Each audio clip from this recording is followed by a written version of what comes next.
What's up, guys? So you're here with week 2 of the NES. This week we are going up against Drakeville Dragonites, coached by SacredThunder.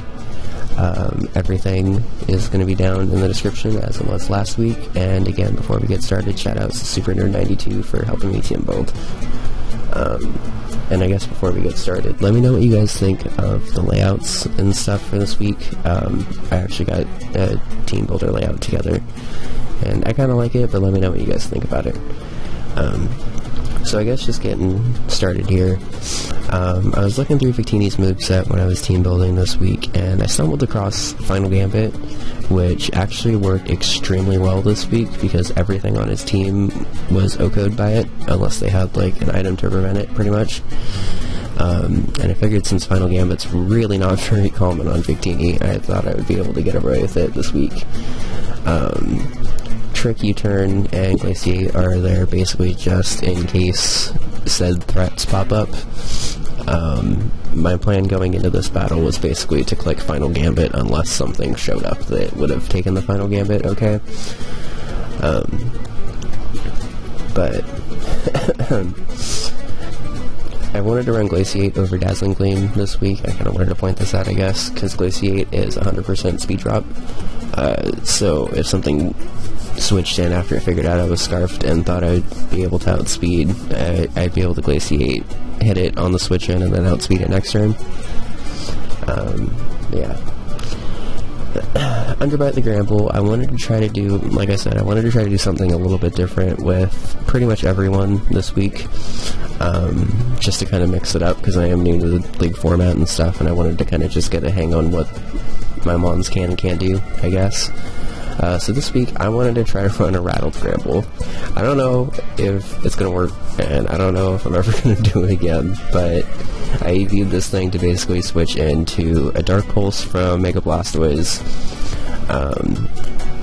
or a knockoff from Krookodile, basically. And the Rattled boost actually lets me outspeed uninvested. Like, if they have any kind of investment at all, it ruins the plan, but it lets me outspeed and either get a Play Rough or a Thunder Punch off. And then Toxic and Heal Well are basically just there for residual damage and helping the rest of the team. Also, sorry, I'm probably going to be coughing a decent amount in this video just because I've been sick literally since like this time last week. I'm recording the team builder on Friday. We battled on Monday, but I've been sick since last Friday, pretty much. So I basically, as you're about to see, I took this battle at like 6 a.m. my time when I was like super sick. Yeah, just thought I would throw that out there now, I guess. So here I wanted to bring a Pursuit Trapping Mega Absol. He had a Latios on his team, and for that reason, and pretty much that reason alone, I wanted to be able to try to Pursuit Trap it. And fun fact, Sucker Punch actually OHKOs Heliolisk from full health because Heliolisk's defenses are garbage. What else does this thing take on? Play Rough, it's Parisian, and Infernape for neutral. But yeah, basically, sorry, I'm trying to go over this. I don't really have my team building notes open with me. But he didn't have anything on my team that would actually be able to outspeed Mega Absol without a Scarf. So I figured if I just played around it carefully and made sure that I had all the threats eliminated, I thought Mega Skrillex could actually do some decent work this week. Moving on, because I'm unorganized, I have a physically defensive Scizor with an Aqua Berry to reduce fire-type attacks, so he takes 2x instead of 4x, which isn't really like a huge deal, but it allows me to switch into one thing, which is kind of what I needed it to do. Pretty standard moveset, honestly. I didn't feel like really tweaking it that much. Bullet Punch was EV'd to 2-hit KO Togekiss. U-Turn's obviously just for priority. Defog, I didn't actually think he had hazards, but if he did bring, like, or he did have hazards, sorry, I figured if he brought a lead Krookodile or a lead Infernape, that could put a little bit of damage into my final Gambit Victini play, which was kind of like the highlight of this week, I guess. So I wanted to be able to defog in case I didn't want to leave Victini and he set up rocks or something. And then Roost is there just to make myself live longer. And I intentionally made a negative speed nature so I could get slow U-turns off and switch into my harder hitting threats and stuff. And here we have Vaporeon, who is an absolute monster and can pretty much just tank whatever. It's a very, very, very standard Vaporeon. The special attack investment is there to OHKO Krookodile, because Krookodile is actually pretty bulky, surprisingly. You'd think it wouldn't be able to take a Scald from a Vaporeon at all, but it actually does it pretty well unless you have like a significant investment. And I was pretty scared of that Krookodile this week, so I just went ahead and put the EVs in there. Wish Protect Toxic, pretty basic. I didn't bring Vaporeon at all last week, so I kind of just wanted to get a feel for what it could and couldn't do this week. And finally we have last week's MVP, and what's turning out to actually be one of my favorite mons on this entire team, actually. Sock and Bopper's the Thunderous Therian. Oh yeah. So it has a Meadow Plate because he has 1, 2, 3 ground types. And Meadow Plate, Grass Knot, OHKOs all of them. I was actually pretty excited about this one because I was just like absolutely certain that Thunderous Therian was going to end up in a battle against a grass type at some point in this, and I was pretty excited to show that off. HP Ice does decent damage to Lottie. I guess it does damage to all the ground types too, but I wouldn't really be going for HP Ice over Grass Knot in most situations. And Thunderbolt's there basically just to do the damage once everything's actually weakened. And after an agility, I outspeed literally everything on his team, even if it's scarfed. So I was pretty excited to bring this Thunderous this week, because I thought it could have actually done some, like, decent work. So now, after that kind of rambly team builder, I'm going to go ahead and switch over to the battle, and we will get started. Alright, so a couple things before we actually get started on this. This is probably like my 7th time trying to record commentary for this battle. OBS is just being an absolute nightmare this week, so I had to do some kind of creative things to try to make it work. So let's hope that it does work, and let's hope that this preview actually is working. I'm actually going to refresh this part just to make sure. Okay. So before we get started on this actual battle, I just wanted to point out that both me and my assistant coach actually did a pretty good job of predicting the team this week. I predicted everyone but Latios to be here. I personally thought Jirachi was going to be here instead. My assistant coach predicted Latios, but then mispredicted Quagsire and thought Jirachi was coming too. But other than that, we actually did pretty good this week, so I feel like we prepared pretty well. And coming into the battle, I was very happy to see that Final Gambit Victini might actually be working. I was a little nervous that I had put all this time into what was a pretty big gimmick, admittedly, and it wasn't going to work, but I figured Final Gambit Victini was pretty rare, or at least uncommon, I guess, so I figured I would have been okay. So I guess we will just go ahead and get started with this battle. And I was stoked to see that he led with Intimidate Krookodile. I'm going to be pausing both in the recording and the video, by the way, because this is just going to be a really weird thing. Sorry about that for this week. I'm trying to fix it for next week, but yeah. So since he led Intimidate Krookodile, I was pretty much just free to go for Final Gambit, pretty much. The only thing that would have actually stopped, the only thing that would have stopped me from going for Final Gambit at this point is if he would have been sashed. But I figured an Intimidate Krookodile was probably not a sash lead, if only because Victini doesn't actually have any other moves that can OHKO Krookodile without like crazy investment and stuff. So I figured he probably, A, wasn't going to stay in, and if he did stay in, he probably wasn't going to be a Focus Sash lead. It was a pretty big jump, but I was like, you know what, I already put the gimmick into this, so I might as well, and it actually worked. I was so excited to see that it actually did what it was supposed to do. Also, sorry that the recording dimensions are off, but I gotta roll with it at this point. So at this point, I actually thought that he was going to be switching into either Latios or Heliolisk, just try to get, just to try to outspeed pretty much everything else on the rest of my team, I guess. Because right now the only thing that could have outsped was the Scarfed Thunderous Tea, which I didn't have this week, so I figured he was just going to try to do that. But instead he just switched right into his Blastoise,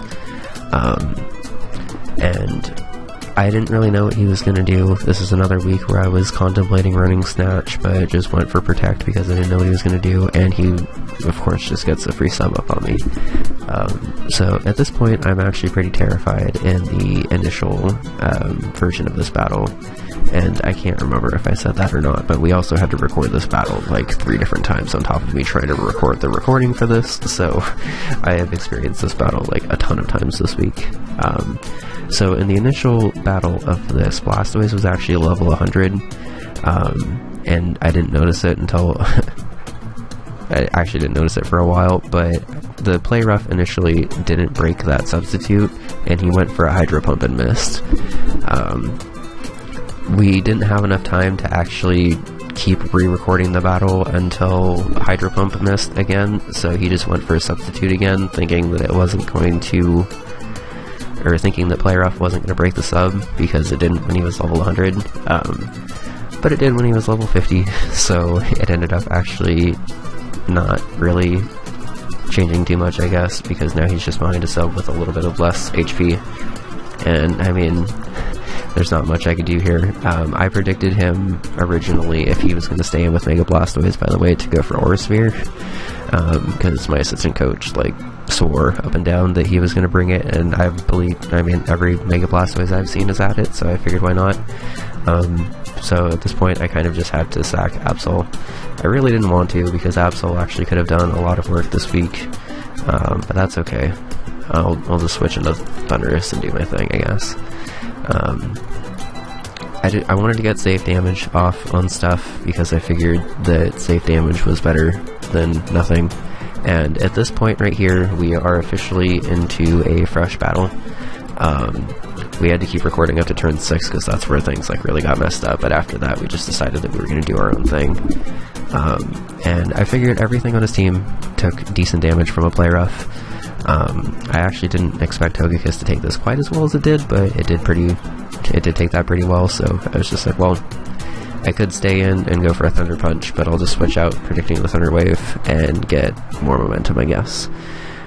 So here, I actually want to pause it really quick and explain my thought process before I show you the turn. So here, I figure I have a free turn, because he's not going to stay in, he's not going to Air Slash, he can't Thunder Wave, and Dazzling Gleam's not really going to do anything, so I figure he's going to switch out, no matter what. And at this point, I'm just like, well, if he's going to switch out, I could Volt Switch, or I could just set up. So I decided to go for an Agility here. If he would have switched into anyone but Latios, I would have actually been in a very good position here, because I could have just fired off T-Bolts or HP Ices or something. And I mean, I could have done an HP Ice here, but it wasn't going to kill, and I think an Ice Beam was going to kill. And for some reason, I just like forgot about that when I was trying to set up. I really didn't. I'm like disappointed with how early I set up with Thunderous, because A, showed that I had Agility way too early, and B, there was no reason for me to set up right now, because while I could do massive damage to everything, I couldn't actually like sweep right now. So I just play safe and switch into Vaporeon, because Vaporeon's basically just my dedicated wall against this team. And as you're going to see throughout this battle, it can pretty much take everything that it needs to take. I personally didn't actually know that Vaporeon was this bulky before this week. Like, I knew it was fat, but I did not know that it was able to take the kind of hits that it's actually able to. I didn't know if he was just going to go for another energy ball there, so I went ahead and protected, and since the first protect failed on the switch, I went ahead and went for another protect just to see what he was going to go for. I thought about Toxicking right there, but I figured he was going to stay in, so I went ahead and tried to double. He made a nice double into Infernape, so I just went ahead and doubled right back into Vaporeon. I figured he was going to Flame Blitz or some fire attack, so I would be able to get a Wish off and get back up to decent health. So yeah, I'm just going to do my Wish Protect thing. This battle's a little bit stallier, I guess I should point out. This battle's a lot stallier than I normally am. He just had a lot of really hard hitters, and I want to actually pause this really quick. He had a lot of really hard hitters, so I just needed to have Vaporeon take stuff. And I want to highlight this turn because this is actually going to be very important later in the game.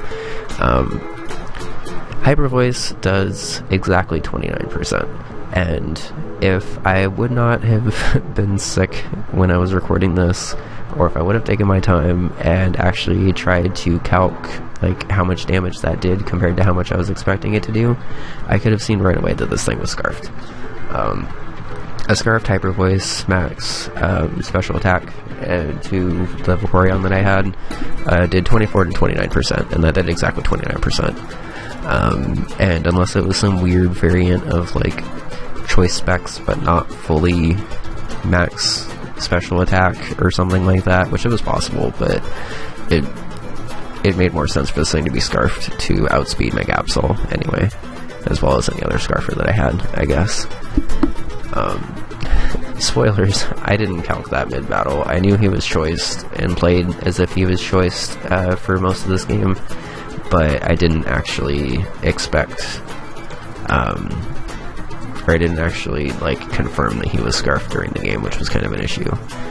So I thought he was going to double into Infernape there like he did last time, so I just tried to get a Scald.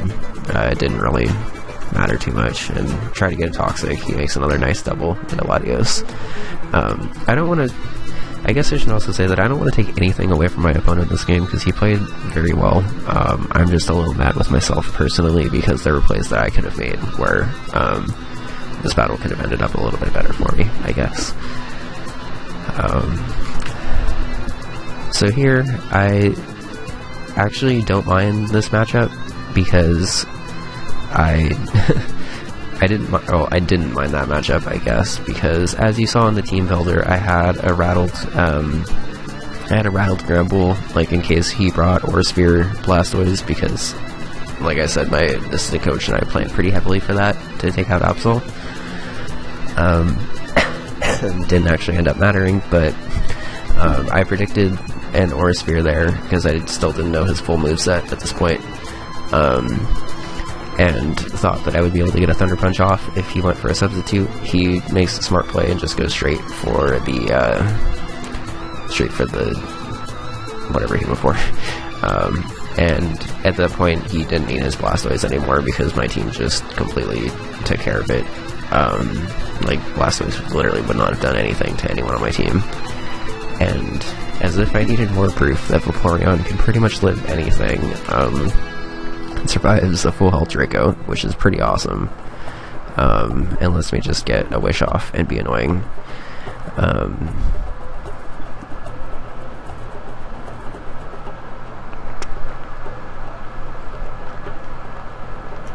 Okay, so this turn coming up is definitely something that I want to talk about here. So I actually predicted the switch out to Infernape, and I could have Scalded and just taken care of this thing, but instead I went out into Thundurus because I knew I thought I outsped, I guess. And I thought now was actually a much better time to set up and sweep, because Infernape was low, Heliolisk wasn't actually gonna... Heliolisk might have actually lived, now that I think about it, but at the time I thought that Heliolisk would have dropped, Lottie would have dropped, and Togekiss definitely would have dropped. So at this point I was actually pretty excited to come in and set up. Unfortunately, he has Stone Edge, and it nearly OHKOs me, and at this point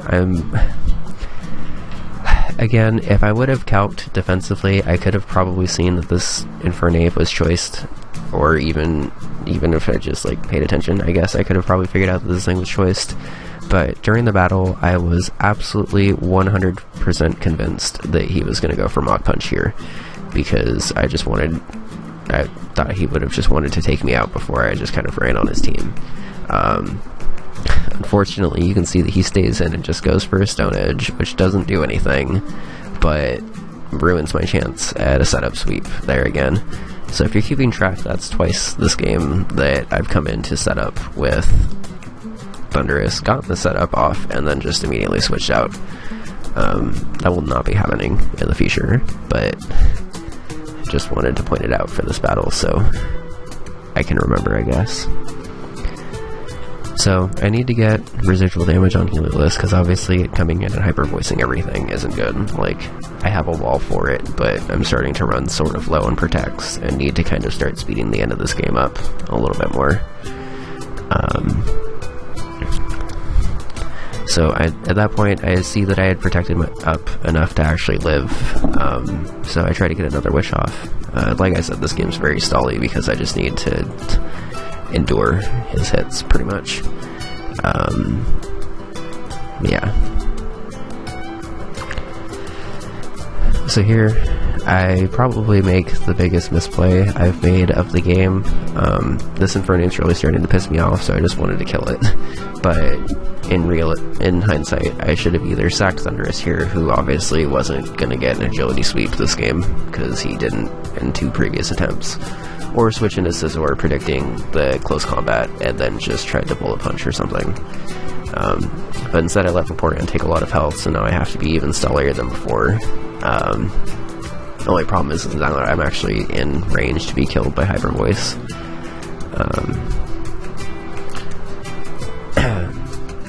Also, have I been... Yeah, okay. So here I make the first actual, like, good prediction I've made in quite some time, and actually take out something that I predicted coming in. I figured he wasn't going to just leave his Heliolisk in to take Bullet Punch, because Heliolisk has like 30 defense or something like ridiculously low like that, and nobody is going to switch into a Togekiss to take a Bullet Punch. I knew from a previous battle that he had a Berry, so it was only going to do about 20%, but you don't just switch in to a Bullet Punch like that.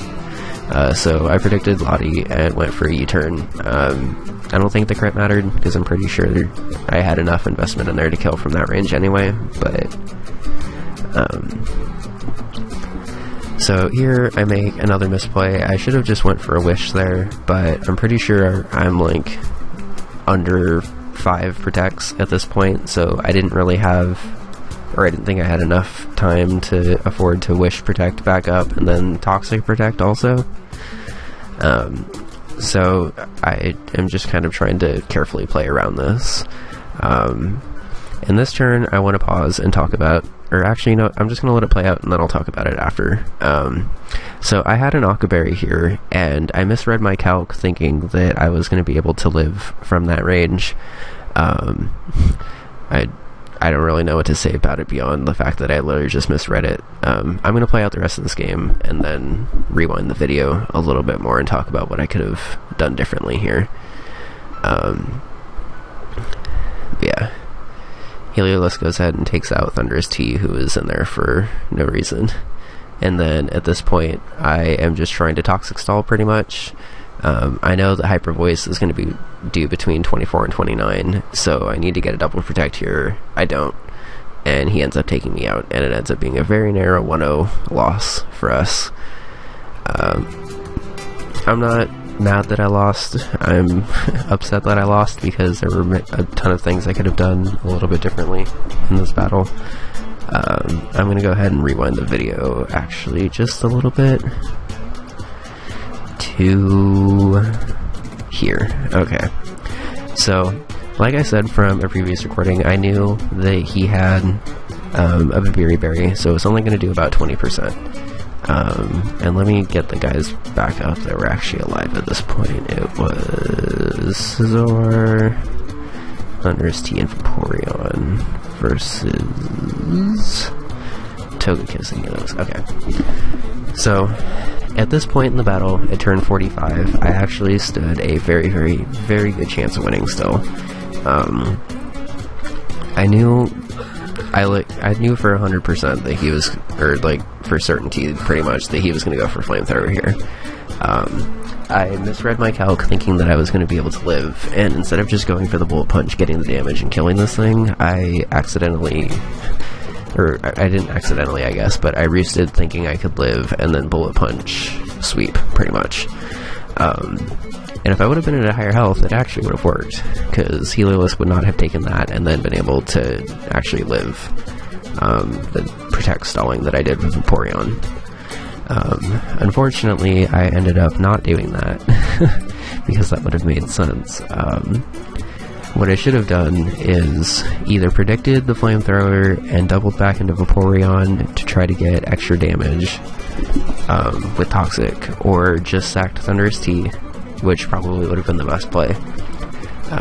So instead of just taking the Flamethrower here, sacking Thunderous Tea, doubling back into Scizor, and then Bullet Punch sweeping. In the future, if I'm in that scenario, or if I'm in a scenario like this in the future, that's what I need to do, I guess. By the way, please feel free to stop this at any point. This is just me trying to learn from this battle, I guess. But instead, what I did here was just thinking I could get revenge kill sweeps with Thunderous Tea. I went ahead and just tried to, I went for a neutral hidden power, thinking that he might have tried to double into Heliolisk for some reason. That didn't really make sense. So yeah, long story short of this, because this video is kind of getting pretty long, I guess. I'm happy with the team that I built this week, and I'm overall happy with how this game went. There were a couple of turns that I could have played very differently. There were a couple of turns that if we didn't have to re-record, I would have played differently. I'm not going to blame any of this on having to re-record, because obviously the end of the game is what cost me, not the beginning of the game. But specifically from like turn 46 or 47 on, specifically from turn 40 on, I guess, is where this battle actually turned. I'm very happy with how competitive of a battle it was. I'm really looking forward to battling SacredThunder again. Hopefully we can meet up in the playoffs or something, because I don't feel like I really played to my fullest potential this week. And if there's two things I learned from this battle, it's I need to calc defensively to scout choice items a little bit better, and I need to set up once the threats are actually gone. Because I had opportunities to set up this week, they just weren't the right opportunities. Alright, so now that I'm done rambling, I guess, thank you guys for watching. Next week is going to be another crazy battle, because we are taking on the AC Melantern. I'm not sure if you're supposed to say it like AC Milan or Lantern, so I'm just going to say AC Melantern. So next week we have their team, and they have dual weather and a bunch of threats, so it'll be very interesting to see how our team is actually able to handle that. So if you guys like this battle, I know it was kind of rambly, and I know it wasn't the best, I guess, drop a like, subscribe if you'd like. If you have any sets that you'd like to see me use in the future, please leave them down below, because I would love to see what you guys can come up with. And yeah, have a good day.